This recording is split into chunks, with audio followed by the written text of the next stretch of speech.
And we're off. Hello. It's beautiful, mate. Good to see you again. Indeed. So again, I'm not going to bother redoing a fake intro. Let's just do it now. So today I'm talking with my co-host, the great, the wonderful, Dr. Scott Wustenberg, who's staying back after a long day at clinic to talk shop with me. Mate, what are we going to talk about today? Well, we were continuing on, I think, with thyroid leading into adrenals and the continuing metabolic disturbances. Oh, it's a big one. Beautiful. Mate, I'll just give you the other little preamble before we get stuck into that exciting stuff. I just, spending my last couple of hours going through laser research. Did you know that there's a website called the World's Association for Laser Therapy? No. And they've got a set of guidelines for every sort of looks like musculoskeletal condition known to man. But yeah, I was reading this interesting paper on looking at transcranial stuff. And they've found that there's sort of an inhibitory effect and then a stimulatory effect. I'll send you the graph, but it was pretty interesting. It was sort of looking at certain dosages do this. Unfortunately, the way they did it is they taken the neurons out of the brain and then irradiated it and measured things like ATP levels and reactive oxygen species and all sorts of fun things. Mm-hmm. So they found that, surprise, when you zap brains at high levels, bad things happen. But they are also looking at when you're directly irradiating nerve tissue. So there's obviously skull and a fair bit of depth and stuff that we've got to get through before. So I need, again, someone with some good maths to walk me through dosages and all that sort of thing, the usual dramas. Mate, how's your day been? That's my... Had a pretty good day. I've been thinking maths. Yeah. As I mentioned, I had a new patient who had a lot of suffering going on and has had 7 years of Cymbalta, which is a antidepressant, SNRI, which is both anti-anxiety, so it affects both the dopamine and the serotonin pathways, and fundamentally has just weaned herself off it. She's got a fair bit of side effects. As noted, the anxiety never went away right the way through the whole 7 years of taking it, which is kind of a bit disappointing for her. Interesting, though. So, yeah, she wasn't over pleased with the whole thing, but is hopeful that we'll find a different way forward for her at that moment in time. Well, mate, I couldn't think of someone better up in that part of the world to handle a tricky case like that. Well, the problem in all of these situations is that she's got a long history, and I mean, it's quite a good kind of case concept to think about. So she's come from a situation as a child where there's a family history of alcoholism and parental separation at about 7 years of age. And so if we think about that, that's going to be driving the mesencephalon, because you're 7 years of age. Fair bit of stress in that one. You've got a lot of stress and you're exposed to an environment of constant worry, constant fear. The system doesn't wind itself down. So fairly critical period as far as neurodevelopment at that 7, because I know it's age 5. You've got one of those critical windows where your brain is going through a mass sort of explosion and pruning. That's when your sort of language critical centers happen. But then through 5 to 7 is sort of that critical window development. So that's a fun time to expose your kid to a lot of stress. Absolutely. So that then continues on with a series of abusive partners for the mother, including like the house being burnt down and a lot of really significant things. And so this is then kind of led on to her going to university and struggling with that, and then getting put on medication about 7 years ago and continuing on. Now, the history has her having a Celtic background, and the Celts, and this is on both parents' side and both grandparents. So the Celts, Welsh, Irish, Scottish, and the Northern English, and a bunch of other interesting people, have a history of MTHFR gene. So this is a gene that makes an enzyme that converts folate into its active form. Now, that particular gene has some really interesting associations with mental health disorders. It's associated with some schizophrenia and some bipolar, and it's associated with autism. And they've got a whole interesting genetic history associated with alcoholism. So we've got a patient who's really unlikely to be holding on to... The link there being that alcoholism affects folate absorption? Absolutely.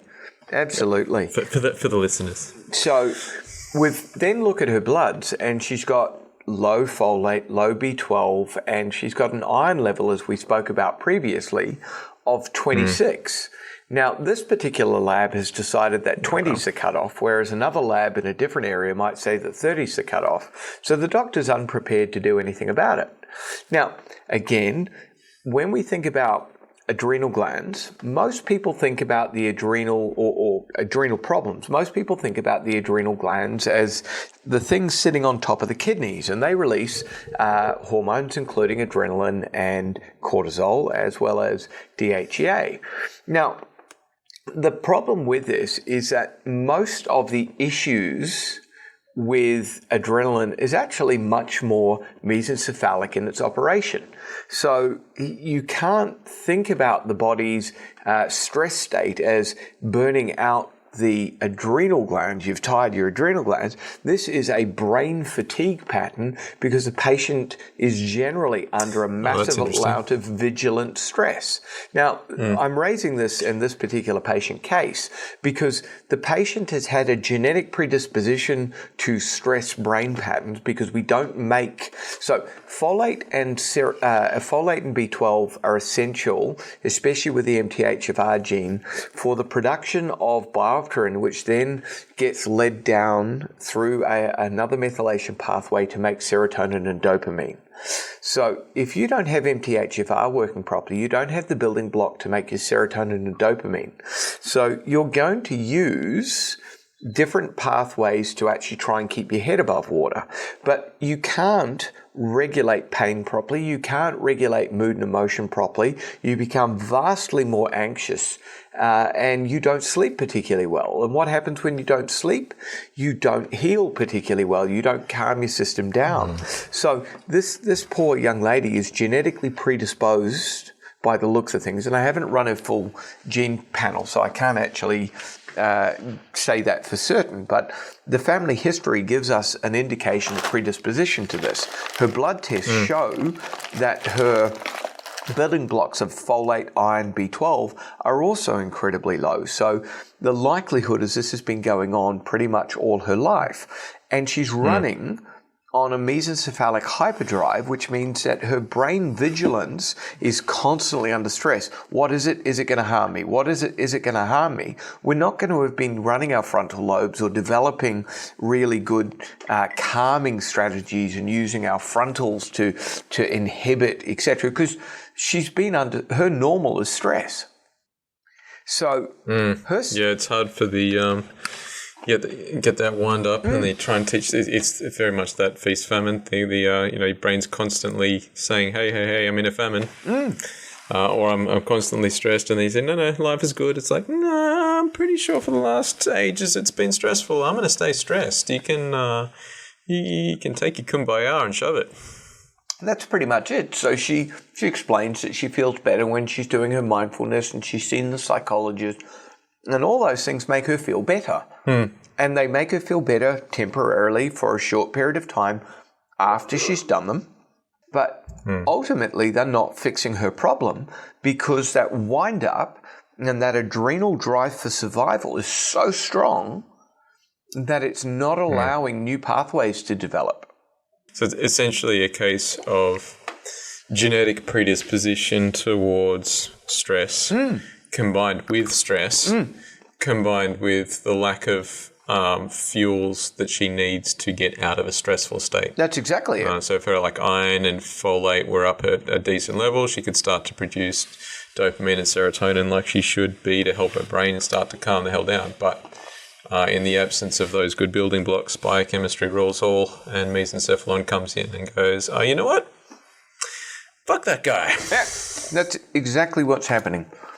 So my issue is, of course, is that everyone generally, like the natural practitioners, are going to be looking at that situation and say, well, this patient has adrenal fatigue, and we could probably run measurements and say, great, okay, this patient has adrenal fatigue. Look, the cortisol's low at 8 a.m., the adrenaline's low, the DHEA is low, they are burnt out. It's 27 and burnt out, But what you've then got to think about is, how are you going to get those adrenal glands back on board if it's not coming from there? Well, it's such a conceptually everyone's sort of still in there. Sort of, this is the box that I live in. I don't want to think about how the brain could be driving adrenals because that's just far too complicated. And so the tendency towards approaching any and all adrenal fatigue issue from a purely biochemical approach rather than a brain rehab point of view is just it starts to become tricky. And then you tell someone that, hey, we need to get that adrenal control under work by doing some brain-based stimulatory work to get your mesencephalon under control, and they're like, your mes and who's or what?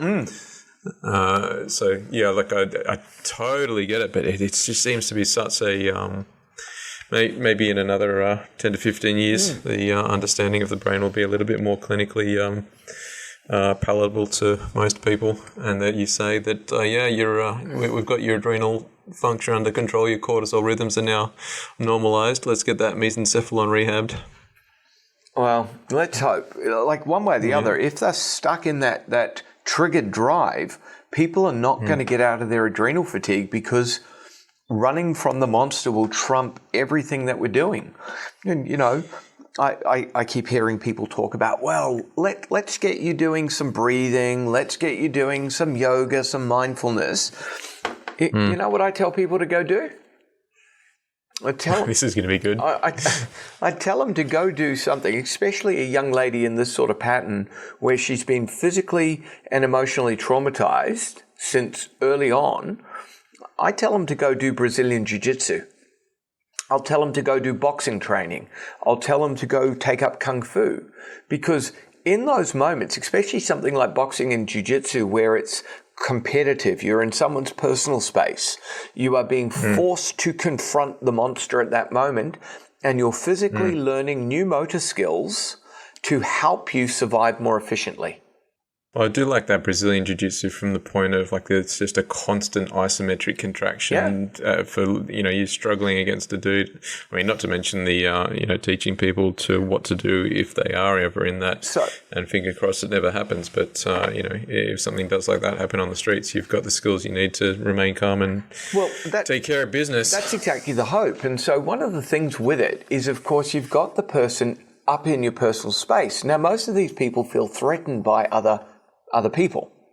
So by having to actually confront and adapt to the fact that someone is physically touching them, physically on top of them, physically threatening them, even though it's within the rules and people are observing, etc., it teaches new motor patterns to go, I can cope. And what you have to keep always in mind, dear listeners, if anyone hears this, is that all thought is a motor output. Okay? So if you have a triggered loop, a fear pattern that's unconscious, that is a learned motor output. So you have to learn something more valuable for your survival to replace it, to give you more control over your system. Otherwise, your motor output that is learned, that's helped you survive for the last 27 years, is going to trigger as soon as that threat thing pops up. And is there anything that because I know certainly with that mesencephalic wind-up and your adrenal fatigue style patients, the autonomic nervous system, so control over heart rate, it starts to become, and so just like energy availability is quite poor. So, I mean, I can think of a few patients who would seriously benefit from that style of approach, but just even the thought of them going for a walk around the block is just far too draining and fatiguing. So, I mean, there does need to be a sequence of events but Brazilian Jiu-Jitsu being one step along the road to healing. Absolutely. This is where we were going to talk about a thing called a Dutch test, which is one of the tools I use to actually determine where people's hormones, their adrenal glands, sex hormones, etc., are on that continuum. Do they have too much cortisol, not enough cortisol? And we compare and contrast this to their blood tests and try and look at what a considered normal is. Because if you've got too low a level of cortisol, you're going to be chronically under-energized, especially if you wake up and your cortisol level is low. So this is also where what we've talked about in the previous podcast, where if we get low levels of iron and B12, you can't actually make energy. So again, remember, every mitochondria requires 4 molecules of iron to make energy come out the other end. So if we get low normal iron, we're in a lot of trouble. So remember, adrenaline is iron dependent and cortisol is iron dependent. And all your anabolic steroids are on an opposing iron dependent pathway to your cortisol. So if you're in chronic stress, your hormones to repair you are going to start to become suppressed over a period of time. Yeah, that's interesting. So stress plus low iron means that's a bad mixture. Absolutely, because something's going to get compromised. Your brain's still going to make the cortisol right up until it physically can't. So it's getting those things back up again. Genetic expression point of view, I mean, what's happening there to help sort of, I suppose I'm looking at from a mechanistic point of view, how do we go about breaking that from a genetic expression point of view? So, I mean, we've got to get iron and B12 and folate all under control, and then whatever strategies that we can look at from a neurological point of view. But what sort of genetic expression effects is chronic stress going to have on someone? So again, at that moment in time, this is where running the DNA profile that I tend to run can be really quite helpful, because we can look at things like what's called a CO-methyltransferase gene. So if your CO-methyltransferase gene is slow, we don't methylate to help turn on and off things like serotonin and dopamine. Now, dopamine as a precursor goes down to form adrenaline and noradrenaline. So it all comes down that arm. So if you've got an MAO that's dysfunctional, or your MTHFR is dysfunctional, you can't make adrenaline properly or noradrenaline. So what we'll get is downregulation of that system and an upregulation of the sensitivity. So you produce more neurotransmitter receptors to try and make you more sensitive. Now, the flip side of that is you become more sensitive, therefore more anxious potentially, because you get a bigger jolt per dollar you put into the system. Yeah. So that'd be an interesting one then for your thrill seekers and adrenaline junkies. Yeah. They've got that super sensitivity from that MTHFR gene not being up to scratch. Absolutely. And it gets worse because, of course, you've got this gene code called a DR delta 2, which is a dopamine receptor delta 2 pathway. So you've got delta 1 and delta 2 and delta 3, etc. So delta 1 specifically affects an area in the brain called the basal ganglia, and more specifically, it is for your direct pathway. Okay, so that's your go, so to speak. Now, if you have a DR delta 2 polymorphism that it's not working at full tilt, your ability to inhibit yourself, because the DR delta 2 dopamine receptors affect your indirect pathway. So if your indirect pathway is not getting the right receptor activation, the dopamine that you're releasing is not going to inhibit your brain, and therefore your ability to do risky, stupid behavior is much, much, much more likely, and you're much more likely to develop an addictive personality disorder. Gambling, sex, porn, drugs, food, TV, computers, etc., etc. And so what this then does is, of course, if you don't have the receptors working properly and you've got a dysfunction, you can get your serotonin coming out of balance and you can't deactivate effectively, and then throw malnourishment in at the same time. So overall, we get situations where we're not fine-tuning. You know, you've got all the orchestra there, but the conductors are not making them sound very nice, and we get things firing, but the brain doesn't switch them on and off in a temporosummated fashion, whereby the timing sequence works or the volume of that signal works to actually make the behavior we want or don't want. Now, what makes this more interesting is that it's been shown that that children who've had a more stressful delivery, including cord wrapped around the neck, use of things like syntocin or induction, as well as instrument deliveries, Von Tuss, forceps, and emergency cesareans, have some really interesting end results of their responses to stress. So we get one of two ways, and I think this is run somewhat by their polymorphisms as well, but they'll either become really, really insensitive to their cortisol and their stress hormones, or they'll become hypersensitive. So hypersensitive tends to become very stressed very easily and strongly lacking in resilience. They tend to have a very upregulated insula. Now, what's the end result of an upregulated insula? Oh, insula doing your suffering, organ sensitivity. Suffering. You're talking about suffering. Okay. These people suffer. Is that singular? So small amounts of insult give massive amounts of suffering, be it physical or emotional. And of course, cortisol is part and parcel of the cycle that allows the gating of pain in and out of the system. So if you've got heightened sensitivity to it, heightened stress response, and increased suffering, everything gets bad from there. And you end up chronic fatigue, fibromyalgia, because everything hurts, and the flavor of pain goes up. So this is, of course, very, very stressful, and it forms a constant wind-up loop, because the more stressed you become, because again, remember, you've been stressed since before you were born. You're fighting for your life. So what will the body do? It's going to upregulate that mesencephalic activation. It can't tell where the problem is because it hasn't got a fully developed system to even deal with that. But there's a lack of oxygenation going in. I'm starving. What will happen to the mesenceph at that moment in time? Oh, she's going to wind up.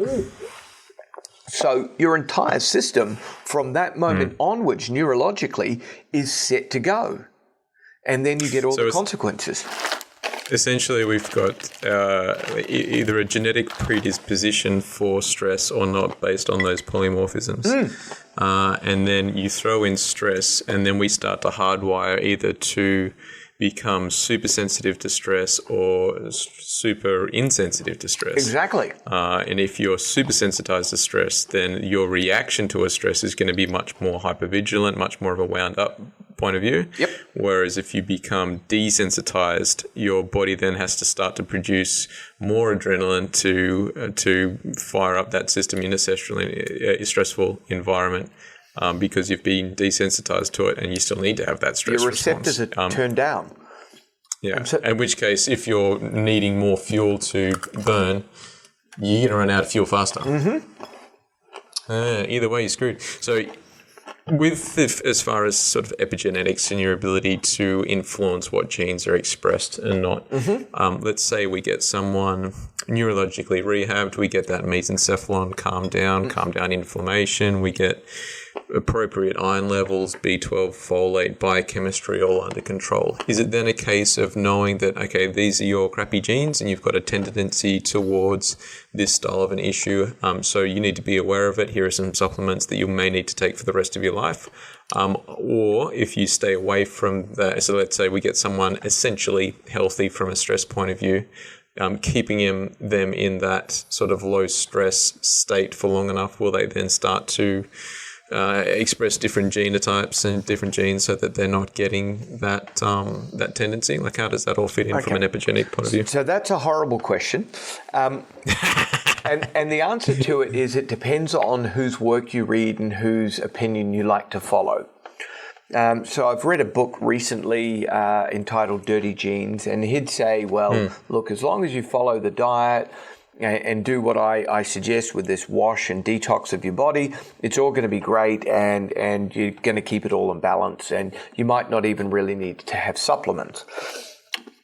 Someone like Bruce Lipton will say that you can think your way clear of these things and you can alter your internal environment by just thinking. And I have some huge arguments with that, because what happened with my autistic daughter, in which case, she came out as all babies do without a brain, and she dysfunctioned immediately. So, it puts a hole straight through that particular theory that you can alter your internal genetic environment by thinking your way through it. But, so there are people and proponents saying that that's exactly what occurs. Now, I sit somewhere actually between the no, you can't change it, and yes, everything is absolutely changeable. I haven't seen anyone go long enough, and again, I point out that I've only been working in the functional neuro space kind of the last 10, 15 years. So I haven't had patients for 40 years to observe what actually occurs to them. Now, granted, epigenetics is a science that isn't even 40 years old particularly, so it's about younger than MMA, isn't it? Yeah, but what I believe to be true is that if you alter the environment, both the stimulus, because the environment that expresses genes it continues to evolve from what our receptors perceive to be true. So our eyes, our ears, our touch, our vestibular mechanism, our interosense, they form our reality, what our building blocks will give us, and how we focus our conscious resilience. So if we can retrain someone's mind state or their core self to actually focus their response to a stressor in a different way, if we can reframe it, the ability to alter the expression of certain chemicals, the amount of adrenaline and cortisol you need to deal with a particular problem will go down. So I don't think this actually alters the gene. You'll still be left with the gene, but how hard you push the button will go up or down based upon how your consciousness frames. Is this a good or a bad insult? So not so much a change in genetic expression, but more a change in receptors and signaling pathways. I think the signaling pathway and the how we drive it from our... Because, again, fundamentally, as I say, the environment is all that we perceive. So whether it's the food going into us, the chemicals going into us, our interior thought process, where, as I say, all thought process is a motor plan. So if our motor plans are executing in a resilient fashion versus a vigilant fashion, we're going to get a very different end outcome. So if we frame it in that was a good stress, not a terrible stress, we're going to probably waste less energy, waste less resources, have a better end outcome on the body. So with I was just having a follow-on question. So with so you've either genetically predisposed and certain genes mean that you either become desensitized or supersensitized to stress. Would that not then be an argument either for SSRIs and so on in a desensitized person, but you could be careful if someone's, so if you hit that button and they're getting super sensitized or an increased reaction, be careful with the medication in those individuals. It is. I mean, obviously we're both chiropractors and we're not providing any advice on whether you should or should not be on medication. But from a neurological, physiological understanding of genetics, take it away. Okay. So that question is a yes and a no, as all question to answers become. So I'm not going to give you any easy ones, mate. Because we're talking about a gene or a series of genes in 10,000 pairs, okay? And so because that one has upregulated receptor sensitivity or downregulated receptor sensitivity, we're talking about a part of a pathway in a whole system. And putting the SSRI or SNRI, etc., in there, which decreases the ability to get the chemical out of the synaptic cleft, might imbalance 12 other pathways. Okay? So the answer is always, in each individual case, yes, this person might really respond favorably to a pharmacological solution. But this person over here, because they've got all these other imbalances, if you do that, you're going to throw them into psychosis or some other problem, because we're only talking about one facet. And this is where we see patients who look like great candidates have terrible side effects. Is the genetic testing, so Smart DNA is the company that you use? That's the one I tend to use. Yeah. Has what they're looking at gotten to the level where you can tell whether someone's going to respond favorably to those styles of medications yet, or is it still? Because I mean, ideally, you'd want to get to the stage where everyone's getting a DNA profile done up, and then based on that, saying, "Hey, is this a good idea or not?" Now, let me just take your genes. Yep, there we go. Or nah, you've got this gene, let's not. Okay, so again, as I seem to be very consistent, I'm going to say yes and no. Beautiful. So Smart DNA's core test that they use does not look at drug individual sensitivity. It's much more what we'd call nutrigenomics, looking at how your nutrient, food, lifestyle factors interact with your genome. So it doesn't really talk about drugs at all, but people who know a bit more about the epigenetics will be able to extrapolate a lot more about it and actually know what will and won't work. However, other companies, other labs run specific genome tests to determine, is this drug likely to have a positive or negative effect on you? So it's the science is there, but the lab I use for that test that I more commonly use doesn't do it. So yes, the science is there. We can do that. If we had a patient who is, intractable depression and failing everything, then running that particular genome sequencing to determine what drugs they would do well with and what they wouldn't would be an awesome idea, and we can definitely get it done. Let's wade back into perhaps more easily answered questions. Can you comment on what affects chronic stress or that sort of hypervigilance / adrenal fatigue style patient, the effect that will have on the immune system? So when we become very, very hyperactive in the right brain, what tends to occur is we drive a very strong inflammatory state. And so these people, you can get one of two different possibilities, but what we tend to see is people come in who have very, very strong responses to a situation. Like they'll come in and say, I never ever get sick. And you'll say, okay, that's great. So what's your sinus and hay fever like? Oh, yeah, I respond. I've got dust mite allergy and pollen, and I react to this thing and that thing.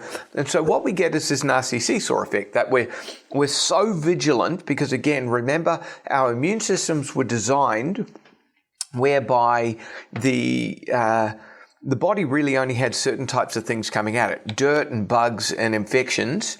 We didn't really have autoimmune stuff. So what the body does, it drives this defense system to say nothing's going to get in and kill me because we're under threat, but it becomes very vigilant to attack all sorts of little proteins, and it causes leaking of the digestive tract. The tight junctions start to stretch apart. And cortisol will actually do that. It causes damage to your tight junctions in the gut. So the more of that you excrete, the worse your gut function becomes. Because again, when you're running from a monster, what use is having a really full belly? So it's down-regulating your gut. It's up-regulating your defensive system, but it's blunting your repair mechanism. So cortisol itself, your survival hormone, raises your blood sugar level, and this also tends to raise up your insulin level and tends to turn it into a spare tire around your midriff. So you get fat and tired at the same time as feeling stressed all the time, and you blunt the ability to heal. So it drives down your ability to repair, because cortisol is the guy that basically says it does not matter what's left as long as I survive. So it's going to burn anything in the house to keep you warm. So your $50,000 antique Georgian test, which you're never going to be able to get another one of, it went in the fire. Cortisol's the dude with the hatchet smashing the crap out of that thing, going, yeah, you're going down because I'm not going to. So you will break down all your muscle, all your ligaments, all your sinews before you start burning fat in that situation, because cortisol will keep your blood going to make you survive. So being long-term chronic stress isn't very good for healing. No, very much not. No, very much not. So if you think about it, what we get as an obvious example, which you'll know a little bit about, is the more stressed our body becomes, the more we start damaging our barrier membranes, our epithelium, our skin layers. So we get poor healing of it.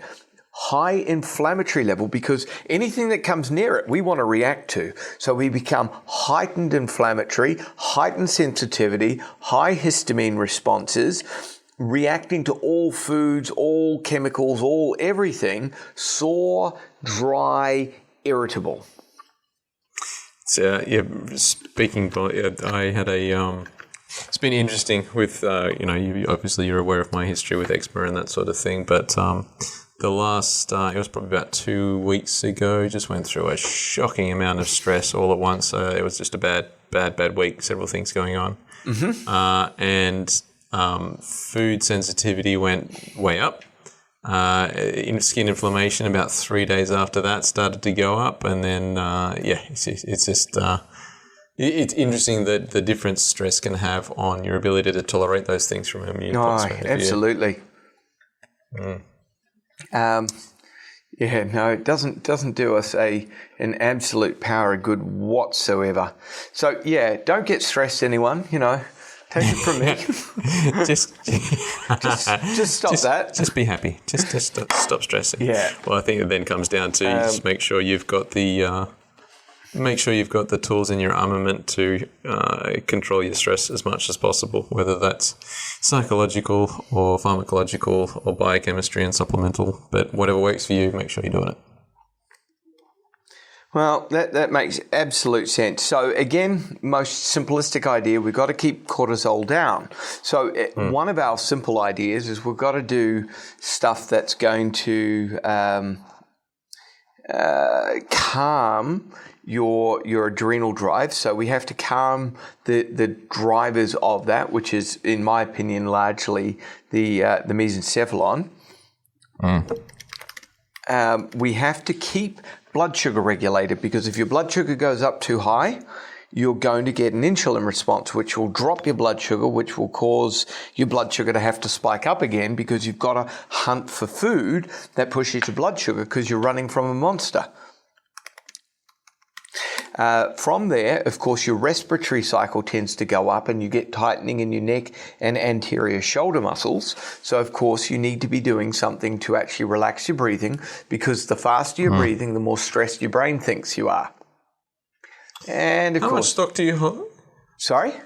How much stock do you hold with the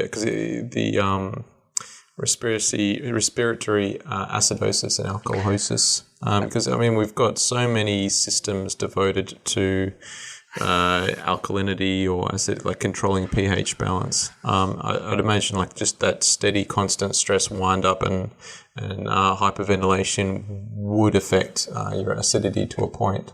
Oh, it's a really interesting one because, of course, you get to see all the different concepts that are out there on Facebook and internet land, and there's either a pro camp of you got to get alkaline, you drink your alkaline water and eat your alkaline vegetables and take your cider vinegar and it's magic, magic, magic. And then there's the hardline science dudes who are like, well, your kidneys aren't ever going to let that occur.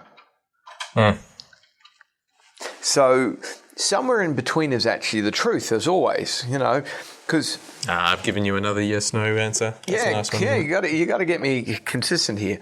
So the situation basically is that if you eat and consume highly acidic creating foods, okay, now you got to think about what that actually means. Something that's highly acid creating in the system is probably something that's like a soft drink, high amounts of sugar, foods that require a lot of detoxification. And so ultimately, acid-base balance in the body is all about redox potential and free radicals. So just to jump in there, so anything that requires a fair bit of detoxification, would that also, if you've got a food sensitivity, be an acidity driving food group? Yeah, absolutely. So foods that... Just 1 second, Eric. No worries.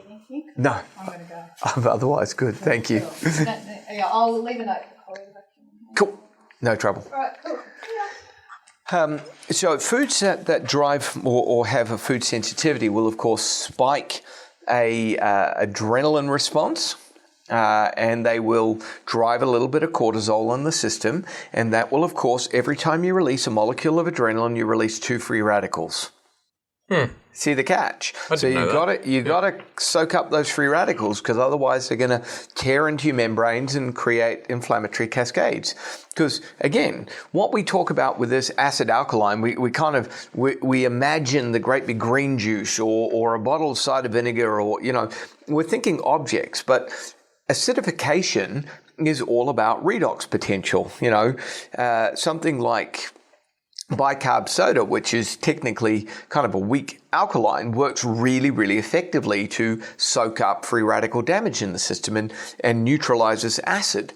Because, of course, your body will not let you become highly acidic. It's going to keep you within a pH range, right? So, it's going to keep you somewhere like 7.1 to 7.4, and you're never going to get above 7.4, otherwise you're dead. Simple. You're dead. Doesn't matter. So you can't get more alkaline. So when people are talking about massively alkaline everything, they're talking piffle because they don't really understand science.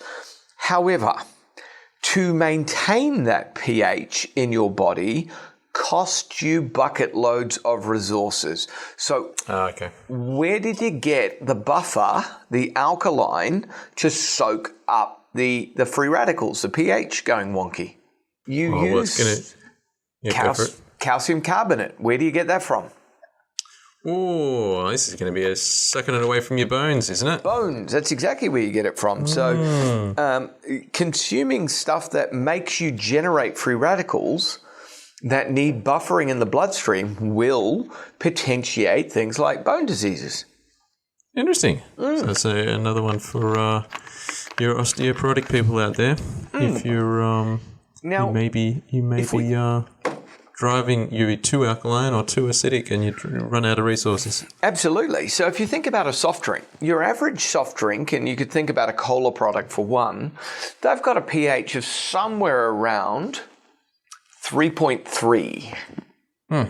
So they have a very strong acid in it called phosphoric acid. And you can break down a bunch of stuff with that one. It'll pull calcium out of chicken bones. It's a cool experiment. If anyone wants to see it to prove it, get yourself a jar, roast your chicken on the weekend, take the chicken leg out of that, get rid of the flesh. You've got the bone sitting there. Put the thigh bone in the glass, pour a can of cola, not blaming any names here. It's hard. Any of them will do it. It doesn't matter, but cola is quite obvious for this. And you leave it in that jar, lid on, for about 2 weeks. Then take it out and see what happens. I did a similar thing as a kid. One of my teeth fell out, and then Mum said, let's put it in a glass of Coke. I heard that's a thing. Did that for a couple of days and then pulled it out, and that thing fell apart with a tap of a spoon. Yeah, it's not good stuff. And the point is that your stomach acid is about 2 to 3. It should be, if your stomach acid is working properly, it's about 2 to 3 on the pH scale. So every time you pour in a highly phosphorylated or high phosphoric acid soda, you have to, if it's outside of your normal feeding times, you have to neutralize that extra acid. See the problem? But it's also one of the reasons why the food companies, the fast food ones, they give you your burger or your chicken, and they give you a Coke or a Pepsi with it, don't they? Oh, you got to they don't digestive enzymes are shot to shit. You got to digest it somehow. Correct, absolutely. It cuts through all the fat and makes your mouth feel less gummy. It also gives you a decent shot of sugar, which helps you release serotonin, which makes you feel temporarily better. And you think, I'm satiated, I feel good. No, you've just spiked all your blood sugar and messed yourself up for ages. But at the same time, your body has to neutralize all that acid. Because again, it's going to keep you in a very specific pH scale. So you then will have to pull pancreatic bicarbonate or, calcium carbonate from somewhere to keep your pH right. Otherwise, trouble will ensue. You damage yourself. Yeah, that'd get a bit stressful for your system, wouldn't it? And then, of course, like within 20 minutes, all of that sugar's gone into your bloodstream because it'll absorb really, really, really easily. Because, we do. Liquid sugar. Yeah. And where's it going to go? It's going to go straight to your liver. And if you're under stress, your body will probably try and store it as future glycogen stores and turn it into kind of liver stored fat. And then kind of as your blood sugar crashes, your brain is hopefully going to turn it back into glucose again to keep running it. But the likelihood is that it won't, because your brain is so stressed, it now believes you're in a famine, and it's going to hold on to that glycogen in your liver or your liver fat, and it will turn into what's called non-alcoholic steatosis or fatty liver disease. And from there, guess which your next disease stop is? From liver, it's got to be kidneys. Well, diabetes is the first one. Oh, yeah, okay. And metabolic syndrome. And then with the metabolic syndrome, you then go on to develop diabetes. And the cycle continues. It's neat how everything starts to cycle back to the same couple of problems. No matter which bloody area of your biochemistry we're talking about, it does seem to come back to either obesity or diabetes as your first stepping stone along the line to dementia and Alzheimer's and Parkinson's. So it's good fun. If you make it that far.